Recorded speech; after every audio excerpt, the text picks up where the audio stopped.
If you lived during the Great Depression, you'll remember FDR's fireside chats, Fibber McGee and Molly, and the glass dishes they gave away at movie houses. I certainly do. My family ate on dishes that we brought home from our favorite theaters in Queens, the Plaza, the Jamaica, or the Loews Valencia. Before the Depression, only rich people had glass tableware, which was always handmade. When machine-made glass came along, it was so cheap that the theaters could afford to give it away. Along with the movie business, glass making was one of the few industries that actually grew during the Depression. Those free dishes are now highly sought collector's items. They call them Depression glass, and in some cases they're worth hundreds of dollars. You'd better check your attic. But first, come with me to a time when for a few cents you got a double feature, a free plate, and a gilded, air-conditioned hideaway from the Great Depression.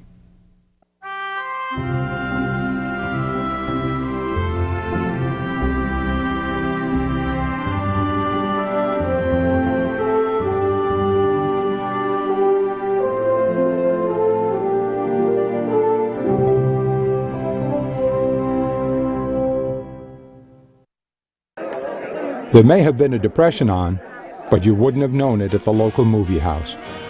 If you had 15 cents during the Depression, you went to the movies. It was an escape hatch. Nobody talked about the media then, but in the America of the 1930s, they were a powerful force. They could let you escape. The last thing they would give up was a radio because it was a connection with humanity. They could also confront you with stark reality.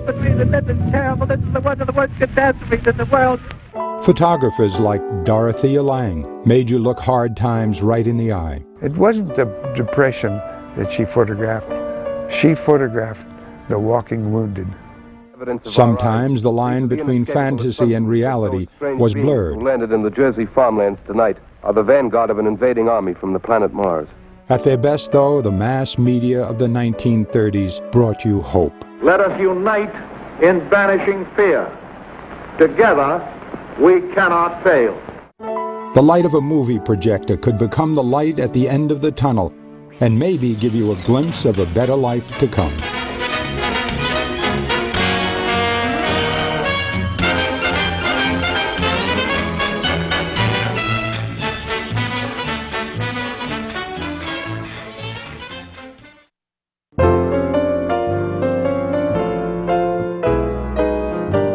You paid as little as 15 cents.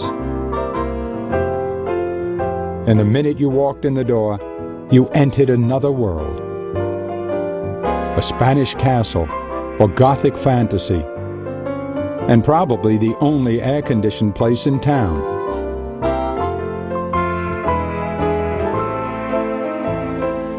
A white-gloved usher with a chromium-plated flashlight led you down a darkened aisle. As you took your seat, the show was already in progress.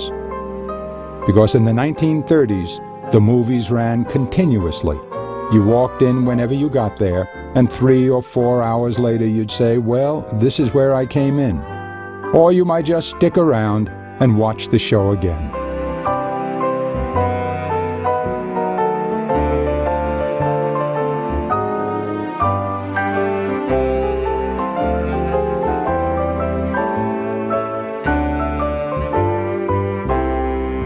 It was get away from it. An hour or two of make-believe. Beautiful people, lovely scenery, adventure, excitement, success. Theaters gave you more than just movies. They gave you newsreels, short subjects, even prizes and giveaways. In 1932, 60 million Americans went to the movies every week, leaving the Depression behind, if only for a few hours, and maybe dreaming of Hollywood. Even in the 30s, Hollywood was still a place where it seemed like the American dream could come true. Ah, Hollywood. You'd better be getting yourself a good husband and stop mooning about Hollywood. You know what she wants to do? She wants to go to Hollywood. I've known it all along. I've seen her making faces in the mirror and talking to herself. That's what comes of your movies. Why, what would you do if you did go to Hollywood? I'd be an actress. I would, I tell you. I've always known I could. America's need for escape kept the studios humming through the early Depression years. Hollywood was always on the lookout for fresh, young talent. In those days, they were scooping up any kind of a young person who didn't have two heads and could sing to go to Hollywood to do all those musicals. So everybody got tapped. It wasn't just me. But I was thrilled. Here we are, the Wampus Baby Stars of 1932. The 11th group selected by these Hollywood publicity men who predict, with your encouragement, we will be the screen stars of tomorrow. Miss Ginger Rogers. How do you do? Not every young hopeful ended up with a studio contract. Even those who did weren't exactly living it up. Starting salary for movie actors was around $150 a week. Good money when the average working stiff was taking home $35 if he had a job at all. But actors earned every dollar that they made. Hollywood was turning out 500 films a year, but nevertheless, each one is handmade. It's not really an assembly line.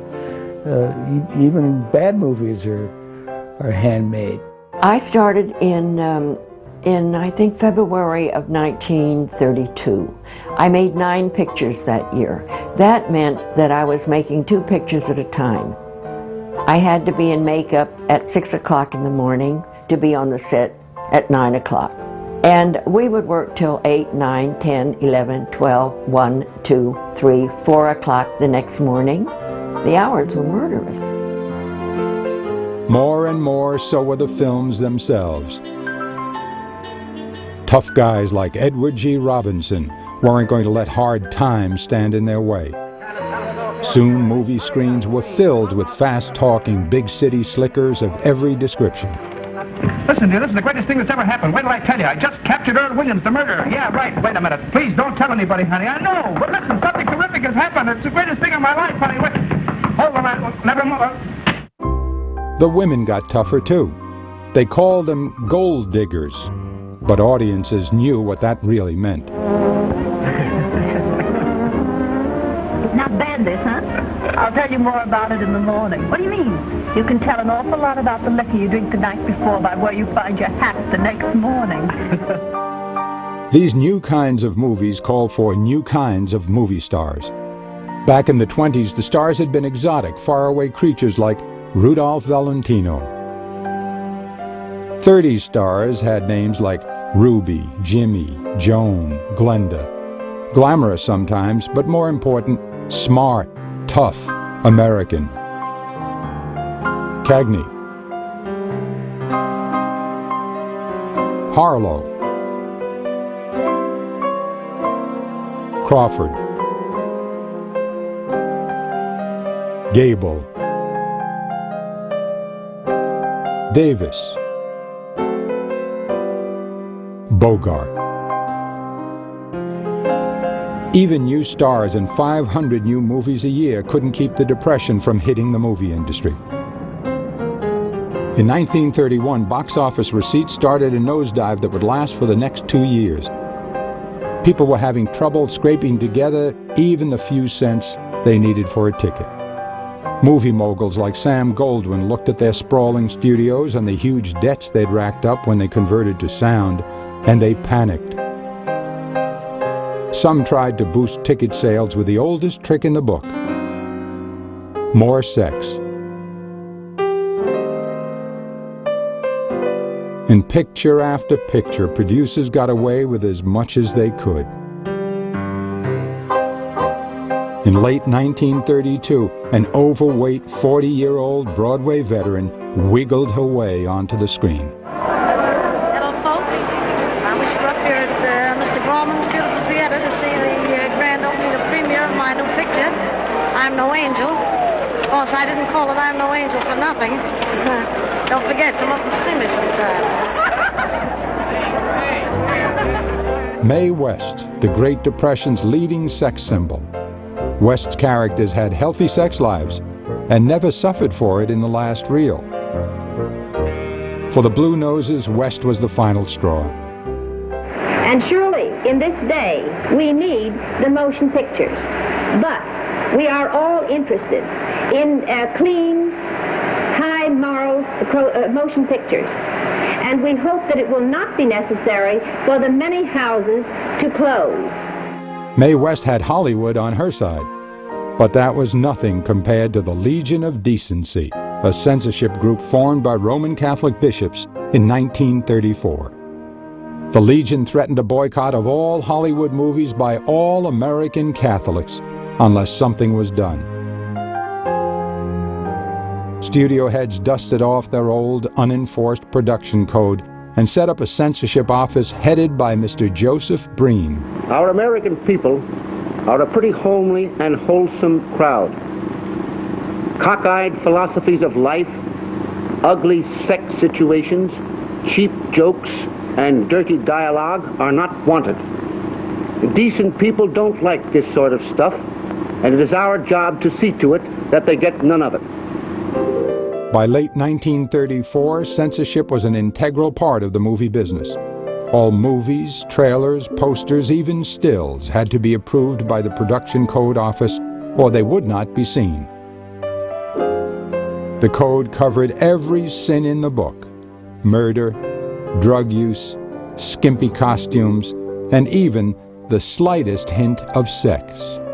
Ludicrous is the right word. If even married people can't be shown in bed, and if there always has to be at least 1 foot on the floor, and if evil is always punished, and you're dealing with unreality by definition. The concept of self-regulation set up in 1934 survives to this day in the form of the ratings given to movies and television programs. The year the censors clamped down was also the first year Shirley Temple made an appearance in the box office top 10. When the Production Code seal of approval appeared at the beginning of movies, audiences booed. But they kept buying tickets as often as they could.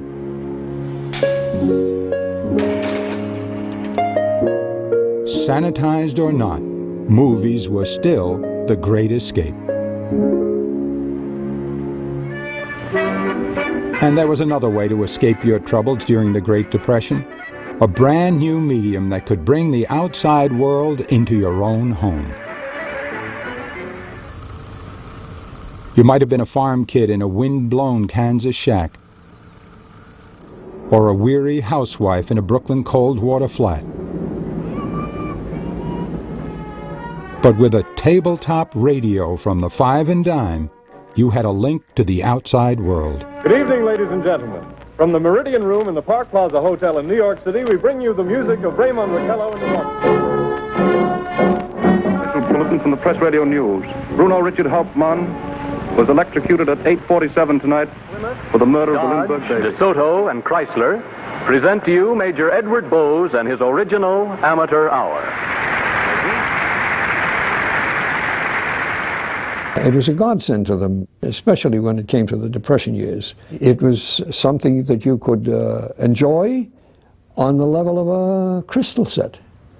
People built their own sets. People who were losing everything, who had to give up a home and so on, the last thing they would give up was a radio because it was a feeling of connection with humanity. Radio and radio networks were still new when the crash hit. It took another couple of years to figure out just what people wanted to hear. Zephyrs through the Everglades, wafting reverie's dreams to me. The first impulse was to be very pompous. Weirdly enough, announcers wore tuxedos to do their announcing. They had a feeling that this was something cultural. Comedians were among the first to really make radio work for them by adapting to a new medium.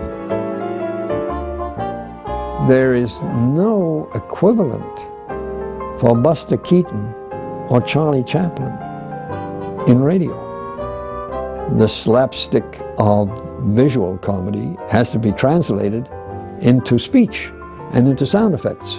Tell me, Mr. Moody, what are your feelings about the radio? I don't hold with furniture that talks. Yeah. Most radio comics had grown up in vaudeville. Radio was dramatically different. A good vaudeville act could last a year or more, while the performers barnstormed the country one town at a time. On the radio, the whole country heard the act in one night. Making their material fresh week after week became a challenge for comedians like Fred Allen. In these hectic days of radio, I figure that the average comedian tells more jokes in 6 months than a great stage comedian like Raymond Hitchcock probably told in an entire lifetime. Radio comics figured out that they could take their regular shtick and play variations on the same themes, keeping their material familiar but always changing. It was the birth of situation comedy. Enclose a sample of my handwriting. Come in. Fibber McGee? You betcha, Bud. Do you need a gag writer? No, we don't. Oh, no? Too many comedians on this show. Radio gave comics a chance to make people laugh using nothing but sound. The comedians and the directors and the writers would say, if you're going to do a crash, it has to be bigger and better than anything we've ever done. We want it to sound funny. Look for it, dearie. Oh, I know where it is. It's right here in the hall clock. Oh, no, no.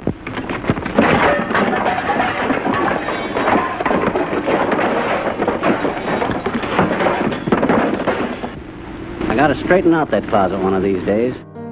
Smart radio comedians knew enough to hire good writers. With a show a week, comedy became serious business. Writers kept massive joke files with categories ranging from politics to mothers-in-law. Man on vacation sends postcard. Dear mother-in-law, this is a picture of Grant's tomb. Wish you were here. Sometimes it was the sponsors whose needs changed the programs. How many of you housewives are kitchen slaves? How many of you are still cooking in the horse and buggy era? Soap companies were looking for a way to reach their biggest customers, housewives. In the 30s, most women were stuck at home all day. Radio was a natural way for advertisers to reach them. Some clever writers created a new kind of serial drama designed just for women, the soap opera. Just think, John, Jerry and Sue and the baby, they're safe from want. Yes. And you and I, we're free. Free to marry, to live side by side and be happy forever and ever. Darling. For some listeners, the fantasy of soap operas became reality. We wanted people to have air credit, writers. And they took the view, well, it's not possible for daytime serials because people believe those are real. And that would spoil the whole thing. By the mid-1930s, radio was as much a part of American life as the 4th of July. More people had radios than telephones. It wasn't uncommon for half the sets in the country to be tuned into the same popular show. The panorama of radio programming filled the evening air. In the summertime, you could live in a big flat building, and God help you if you didn't shut your window because the other windows were open, and you were hearing 8 or 9 different types of programs. I did not. There was a fly on my nose. Why didn't you brush him off? Say, every listener counts.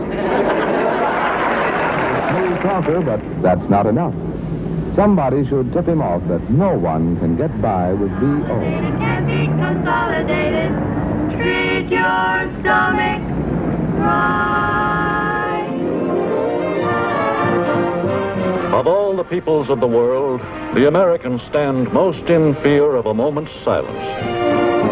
For 82 out of every 100 U.S. citizens, radio provides each day in the year a sure and ever-present escape from their own lives into an ether universe of crackling news, music, costly entertainment, and romantic adventure. Of all the programs that radio brought into American homes during the Great Depression, none were more reassuring than Franklin Delano Roosevelt's Fireside Chats.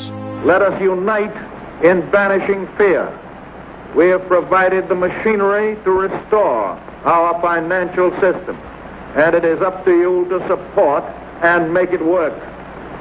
Together, we cannot fail. Like the comedians who came to radio from vaudeville, FDR knew that he had to use radio carefully and not use up his best material. He only commented on this or that when he thought it was absolutely essential regarding a major issue. In a way, I think he saved his ammunition so that when he did speak, people really were glued to the radio. A few timid people who fear progress will try to give you new and strange names for what we are doing. Sometimes they will call it fascism, and sometimes communism. But in so doing, they are trying to make very complex and theoretical something that is really very simple and very practical. People dropped what they were doing, delayed dinner, or finished their dinner first in a hurry, and they wanted to hear what the president had to say. It was important for them. And radio itself was important to Depression America. It gave people a chance to hear from their president, to keep in touch with the outside world, to laugh for a few minutes in the face of hard times.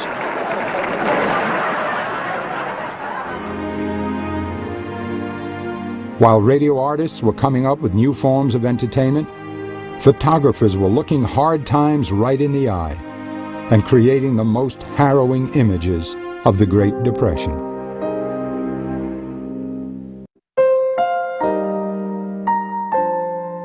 Certain images immediately conjure up the Great Depression.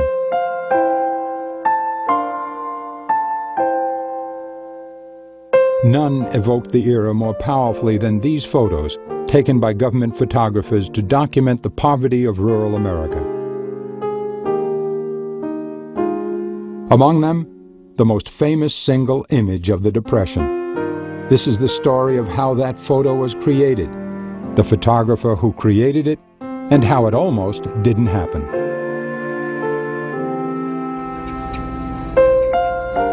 The land had dried up, and the farms were dying. Midwestern families sometimes had no choice but to pick up and leave. Many journeyed west to California, not knowing just what they'd find. California was supposed to be paradise, perfect weather, and plenty of work.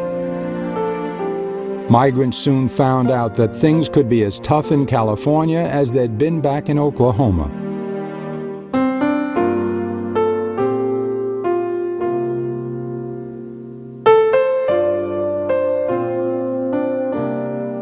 In the early days of the Roosevelt administration, government agencies battled for their piece of the New Deal pie.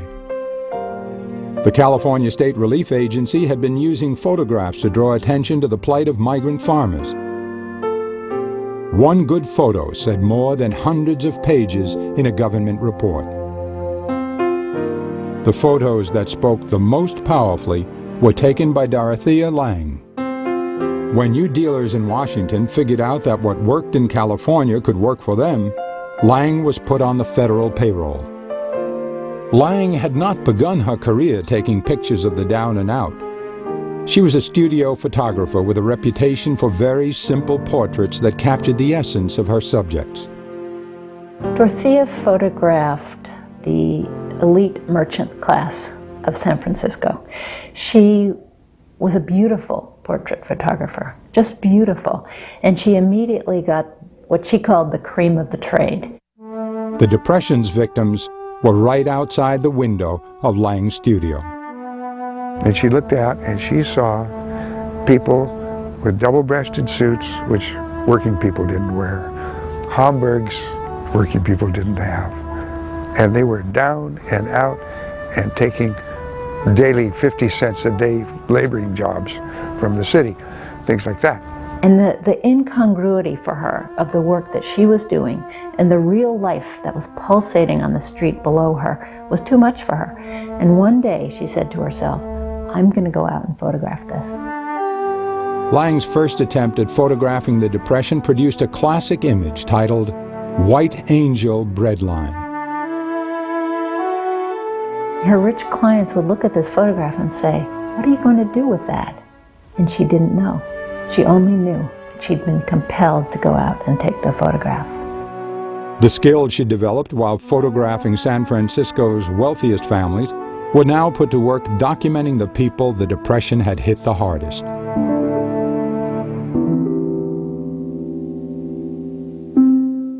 To Lang, a successful photo depended on the subject's trust.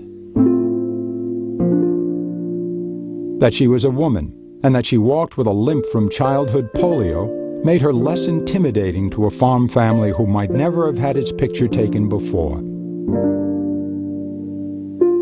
She approached people slowly, casually, and said, I'm from the government. We are interested in where you came from and where you're going. Well, now we came from Oklahoma and we're heading for Bakersfield. That's interesting. Have you got enough gas to get? No, we don't have enough gas. We have to get to work here and work there. And then she'd start photographing. By then, the photography was part of the conversation.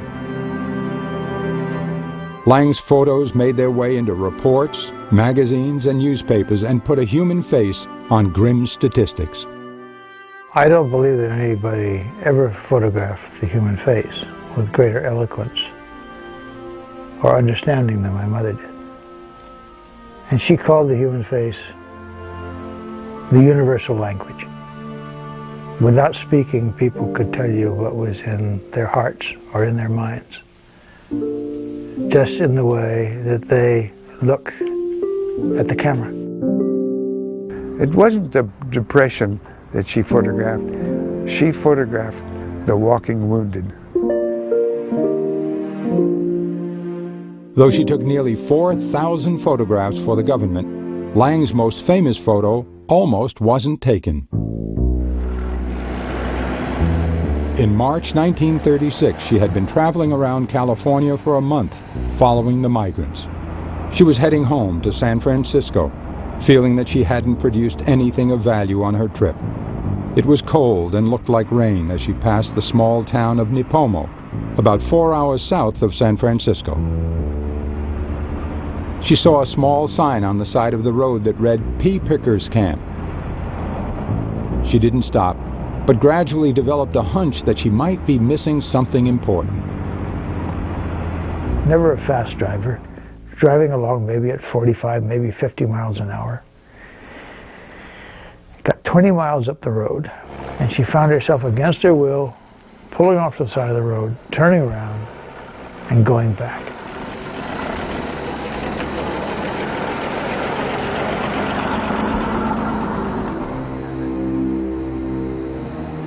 When she arrived at the camp, Lang found a woman and 7 children huddled in a makeshift shack. The woman was a widow who had come from Oklahoma with the children, looking to work in the pea fields. A sudden storm had ruined the crop and left the family stranded. They were living on half-frozen peas from the fields and birds that the children managed to kill. That morning, the mother had sold the tires from her car to buy food for her children. Lang set down her tripod and began taking photographs. Then finally the kids got tired and they jumped in behind their mother and click, click, she got it. Lang stopped for only a few minutes. She took 6 photographs. She didn't get the woman's name, but she headed back to San Francisco feeling that she'd finally gotten some shots that made her trip worth it.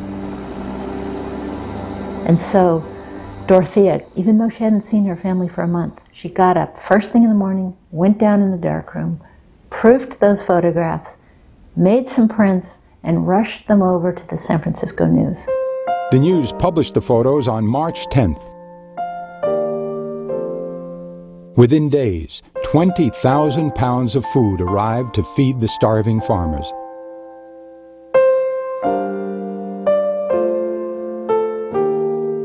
Lang's photo became known simply as Migrant Mother.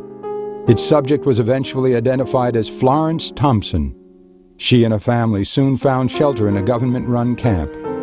Thompson remained a migrant worker for several years and lived in California for the rest of her life.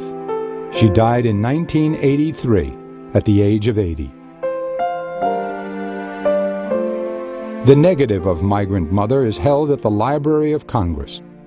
Decades later, it is the single most requested photograph in the library's collection. Dorothea had a wonderful sense of Migrant Mother. You know, she said, I see Migrant Mother reproduced in magazines all over the world or on billboards. That photograph no longer belongs to me. It now belongs out in the world. Columbia now presents a special Photography wasn't the only medium that faced up to harsh realities. By the end of the decade, radio would become a trusted news medium and face the rage of listeners when that trust was violated. In the early Depression years, radio was great at entertaining you, taking your mind off your troubles. How do you do, ladies and gentlemen? By decade's end, things were getting better in America, just as the rest of the world seemed to be heading into a tailspin. Radio would bring these terrifying events right into your living room. Radio journalism got off to a rocky start. Believe it or not, radio networks had no news departments at all until the coming of the war. And I know it. Special events departments covered things like political conventions, but they weren't equipped to handle breaking news. Part of the trouble came from newspapers, which fought radio news at first. Newspaper editors saw radio as a threat, stealing advertisers and turning readers into listeners. Even worse, sometimes radio newsmen stole the news itself. In the early radio, a lot of them read from the newspaper. They just used the material in the news, assuming that was all everybody's property because it was out. In retaliation, some papers stopped carrying radio listings altogether. Newspapers eventually came around, especially after they figured out that people actually bought the paper to get a look at the radio listings. Real radio journalism came gradually, sometimes by accident. In 1937, radio captured the biggest news story of the year in a way no other medium could have. It's practically standing still now. They've got rope out of the nose of the ship. The man had slacked up a little bit. The back motors of the ship are just holding it just enough to keep it from... It bursts into flames. Get it started, get it started. It's crashing terrible. Oh my, get out of the way, please. It's bursting into flames and it's falling on the mooring beds and all the folks between the beds. It's terrible. This is one of the worst catastrophes in the world. Radio made the Hindenburg tragedy horribly real for millions of listeners, but the broadcast had happened almost totally by chance. A true test of radio's ability to bring history-making events into America's living rooms came on March 13th, 1938. Hitler's troops stormed into Austria. Right at this moment, Austria is no longer a nation, but is now officially a part of the German Empire. Austria and Germany are being welded together under one command, one army, one policy, one economic compact. CBS Radio was best equipped to cover the crisis. The network had placed correspondents in all the major European capitals, knowing that war was on the way. New technology allowed the network to bring live reports from Europe on very short notice. When Austria fell, the network saw an opportunity to do something unprecedented. Paul White, who was the director of special events at CBS, he got the idea of taking a half hour and putting a lot of them together for one program. This is Bob Trout. Columbia now presents a special broadcast, which will include pickups direct from London, from Paris, and such other European capitals as at this late hour abroad have communication channels available. No one had ever brought together late-breaking reports from thousands of miles away directly into American homes as they were happening. It is a little hard, perhaps, for the present-day listener to understand the extent of that involvement and excitement, and how magical and rewarding it was to listen to voices coming from these areas. This is Edward Murrow speaking from Vienna. It's now nearly 2:30 in the morning, and Herr Hitler has not yet arrived. No one seems to know just when he will get here, but most people expect him sometime after 10 o'clock tomorrow morning. The crowds are courteous, as they've always been. But many people are in holiday mood. They lift the right arm a little higher here than in Berlin. Over the next few months, the European situation worsened. Through the Munich crisis in September and the succeeding political chaos, listeners got used to late-breaking reports interrupting their favorite shows. There was a monster on the rampage in Europe, and radio was bringing the almost unbelievable news of his conquests into American homes. On October 30th, 1938, people listening to CBS heard a bulletin that announced the arrival of a monster on American soil. Now, nearer home, comes a special bulletin from Trenton, New Jersey. It is reported that at 8:50 p.m., a huge flaming object, believed to be a meteorite, fell on a farm in the neighborhood of Grover's Mill, New Jersey, 22 miles from Trenton. The flash in the sky was visible within a radius of several hundred miles, and the noise of the impact was heard as far north as Elizabeth. We have dispatched a special mobile unit to the scene. Smart listeners should have known that this wasn't just another bulletin. Sprinkled throughout were references to fictional places, people, and events. But people weren't listening for details. Wait a minute, something's happening. Humped shape is rising out of the pit. I can make out a small beam of light against a mirror. What's that? There's a jet of flame springing from that mirror, and it leaps right at the advancing men. It strikes them head on. Lord, they're turning into flames. The whole field's caught up by the woods. Incredible as it may seem, both the observations of science and the evidence of our eyes lead to the inescapable assumption that those strange beings who landed in the Jersey farmlands tonight are the vanguard of an invading army from the planet Mars. The widespread panic that followed that broadcast, the Mercury Theater's production of H.G. Wells's War of the Worlds, has passed into legend.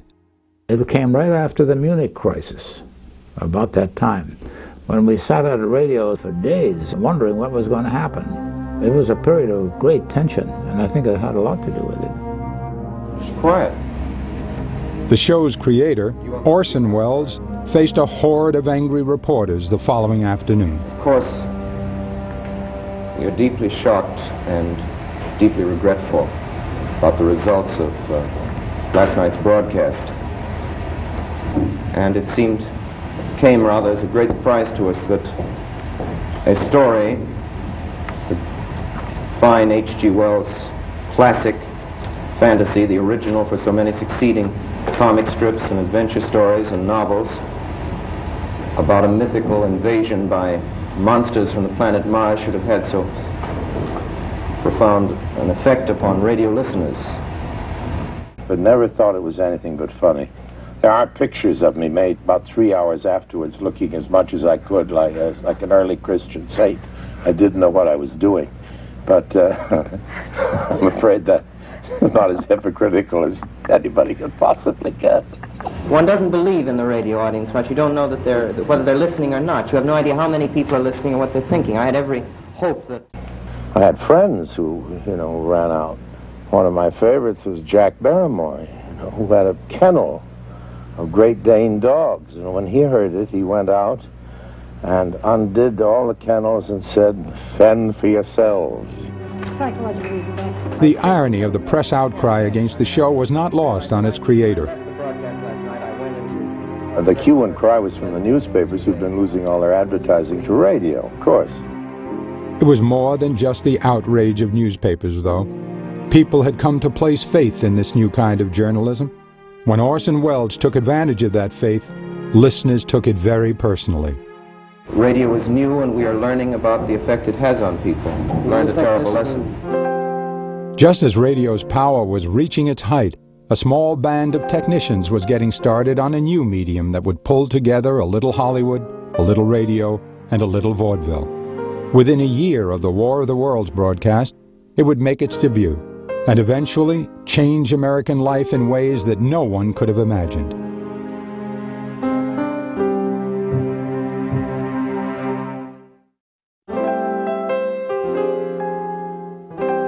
If you went to the 1939 New York World's Fair, you took in the Futurama, the Helicline, the Aquacade, and the electrified farm of tomorrow. And at the RCA Pavilion, you got a look at something that resembled a radio, but with a small, flickering black and white screen. People had been talking about television for years. At the tail end of the 1930s, it looked like they just might get it to work. You'd better take another look. He never had a camera like that one. That's a television camera. Holy smokes, does it work? Of course.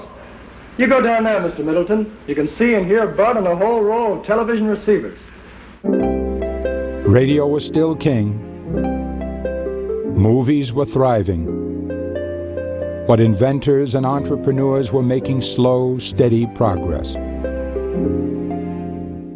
People who saw early demonstrations usually asked technicians one question. What are you going to do with it? So he said, well, we figure that sometime in the future, a man will come into a Detroit bank and want to cash a check, and they won't know him there because he's from New York, and they'll ask him to step into a little booth like this, and they'll put him on the screen, and the people in New York will look at him and say, yes, that's him. The radio networks got involved in the mid-30s with an eye not on two-way communication, but entertainment. Sight teamed up with sound to bring the world to your easy chair.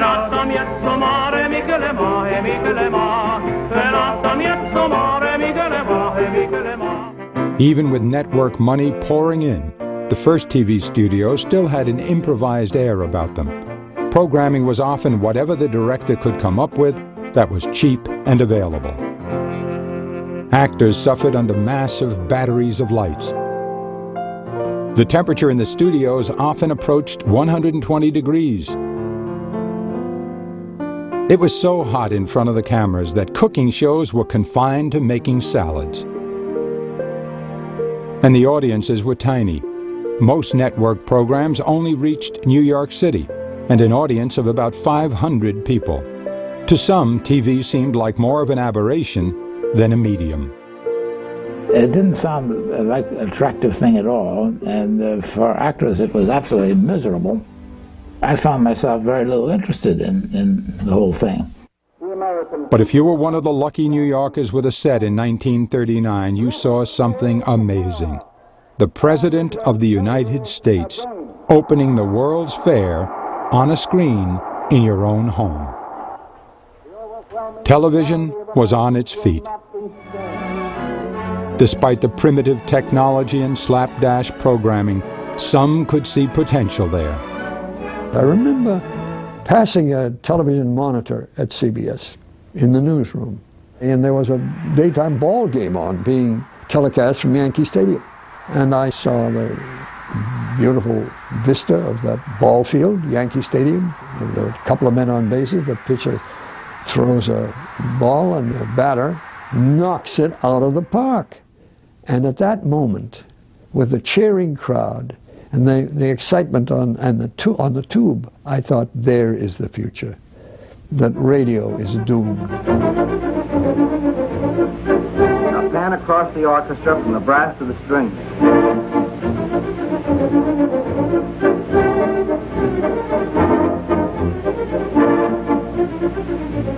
Now back to your original position and pan over to include the conductor.